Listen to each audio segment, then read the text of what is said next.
దేవుని వాక్య భాగంలో నుంచి మత్తయి సువార్త 4వ అధ్యాయం 3వ వచనంలో అపవాది నీవు దేవుని కుమారుడు అయితే రొట్లు రాళ్ళకున్నట్టు ఈ రాతితో చెప్పమని ఆయనతో చెప్పాను.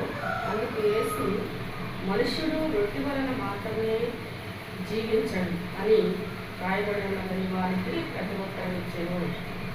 దేవుని యొక్క వాక్య భాగంలో యేసు క్రీస్తు ప్రభు 40 దినముల ఉపవాసంలో ఉన్నమాట. సాతాను యేసు ప్రభుని శోధిస్తూ ఉన్నమాట. ఈ రాళ్ళు రొట్టెలా తిన్నట్టు ఆజ్ఞాపించమన్నట్టు ప్రభువు మరి అపవాదితో చెప్పుచూ ఉన్నాడు. మనుషుడు రొట్టె వలన మాత్రమే కాదు కానీ దేవుని యొక్క నోట నుంచి వచ్చే ప్రతి ఒక్క మాట వలన కూడా జీవిస్తారు అని మరి ఒక వాక్య భాగంలో దేవుని నోట నుంచి వచ్చే ప్రతి మాట వలన కూడా మరి మనం జీవిస్తామని యేసు ప్రభు యొక్క మాట ఎంతో గొప్పది.